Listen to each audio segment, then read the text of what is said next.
In the world of power and influence, clashes between giants are inevitable. Donald Trump, former president, and Elon Musk, tech billionaire, are now embroiled in a very public feud. What began as business rivalry has escalated into personal attacks, played out for the world to see. Musk, with his massive social media following, has taken direct shots at Trump. Trump, never one to back down, has fired back with his trademark aggression. Their exchanges have become increasingly sharp, drawing global media attention. This is more than a spat.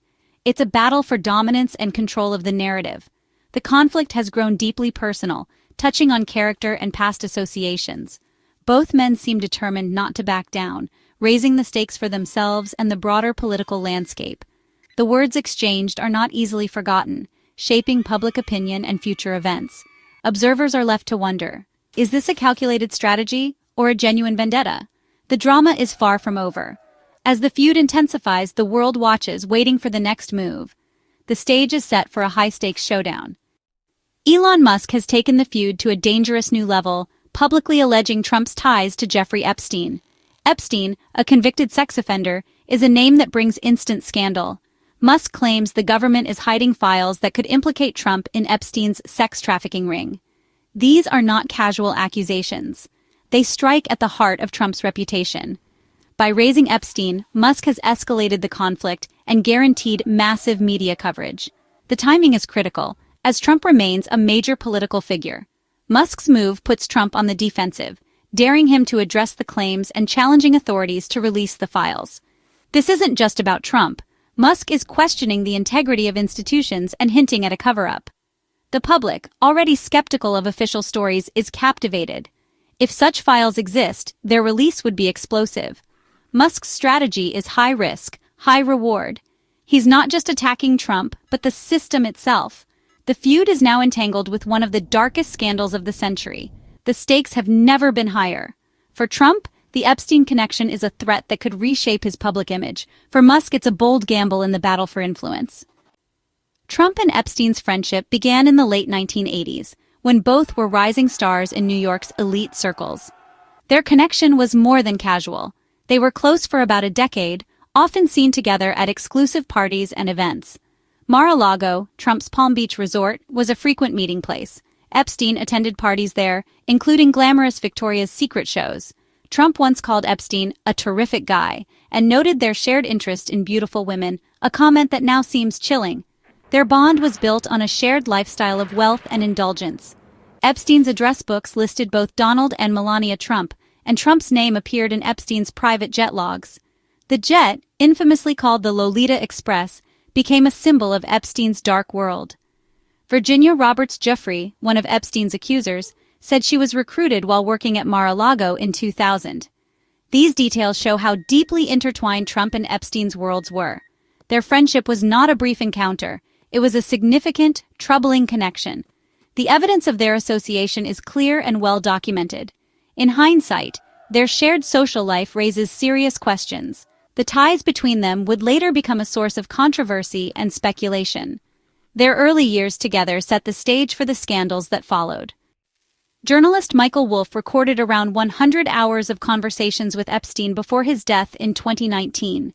These tapes, released in 2023, reignited scrutiny of Trump's relationship with Epstein. Epstein was a key source for Wolff's book Fire and Fury, offering candid, sometimes shocking insights into Trump's world. Epstein described himself as an insider, someone who knew Trump intimately. On the tapes, he spoke openly about their shared history and made sensational claims about Trump and Melania. For example, Epstein alleged Trump first slept with Melania on his plane and claimed they competed over Princess Diana. These stories paint a picture of a decadent, morally ambiguous world. The tapes provide a raw, unfiltered look at the dynamics of power and influence in their circle. Epstein's perspective is that of someone with little left to lose, making his revelations all the more explosive. The release of these recordings brought renewed attention to Trump's past. The content is both salacious and deeply troubling. For Trump, the tapes are a reminder that the past is never truly buried. For the public, they offer a rare glimpse behind the curtain of the elite. Epstein's descriptions of Trump on the Wolff tapes are both revealing and contradictory. He called Trump his best friend for a decade, yet also described him as a horrible human being. Epstein accused Trump of betraying friends and wives, painting a picture of a deeply flawed character. He described Trump as functionally illiterate and innumerate, yet acknowledged his brilliance as a salesman. This duality, seeing Trump as both a dope and a master manipulator, captures the enigma of Trump's persona. Epstein's perspective suggests their relationship was built on shared vices, not genuine respect. Wolff notes that Epstein provided detailed insights into Trump's motivations, driven more by headlines than ideology. Epstein saw Trump as someone who thrived on attention and personal gratification. This aligns with Wolff's broader portrayal of Trump as an unconventional operator. Epstein's comments add a unique layer to understanding Trump long before the White House. The portrait is complex, part admiration, part contempt. It's a view from someone who knew Trump in a very different context. These insights continue to shape public perceptions of Trump's character. Trump and Epstein's friendship ended around 2004, reportedly over a real estate dispute. The conflict centered on the Maison de l'Amitié estate in Palm Beach, a highly valuable property. Trump bought the mansion at auction for $41.35 million, later selling it for $95 million. Epstein was also interested in the property, leading to a clash that soured their relationship. After this deal, their camaraderie evaporated. The fallout marked a turning point, ending a decade of close association. Notably, this split happened before Epstein's legal troubles became public. The FBI began investigating Epstein in 2005, after their friendship had already ended. This timing is crucial when assessing Trump's later statements about Epstein. Their personal relationship was over before Epstein became a public pariah. The real estate dispute was the catalyst for their final break. Friendships built on convenience can be fragile, especially among the powerful. The end of their bond set the stage for how Trump would later distance himself. After their falling out, Trump publicly distanced himself from Epstein. When the FBI began investigating Epstein in 2005, Trump claimed he was not a fan. Reports suggest Trump even offered legal assistance to some of Epstein's victims. Courtney Wild, one victim, said Trump responded to a subpoena and provided a disturbing anecdote about Epstein's pool parties. This suggests Trump was willing to provide damaging information about his former friend. Trump's narrative is that he turned against Epstein once aware of his crimes. This image contrasts sharply with their earlier friendship. However, some reports indicate Epstein may have maintained access to people close to Trump even during his presidency. Michael Wolff's tapes include Epstein claiming inside knowledge of Trump's cabinet. This complicates the story of a complete break. The full extent of their post-2004 interactions remains unclear. The narrative of total severance is still debated. Importantly, Trump has not been charged with any crime related to Epstein's sex trafficking. His name appears in flight logs and address books, but this does not equal criminal involvement. Virginia Roberts Jeffrey said she was recruited into Epstein's circle while working at Mar-a-Lago, but there's no evidence Trump was involved. In 2023, former model Stacey Williams alleged Trump groped her at Trump Tower, claiming Epstein brought her there.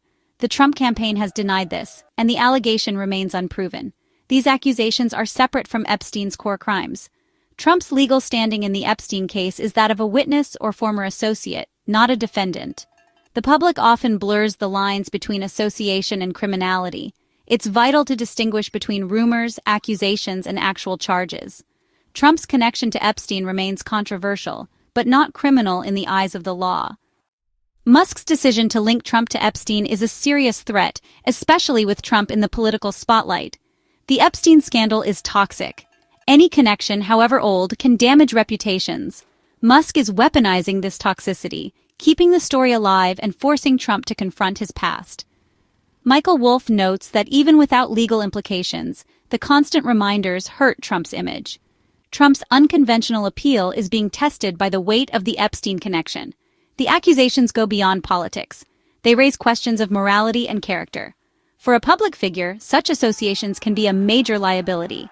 Musk's claims play into public distrust of institutions and conspiracy theories. Whether true or not, they keep the Epstein story in the headlines.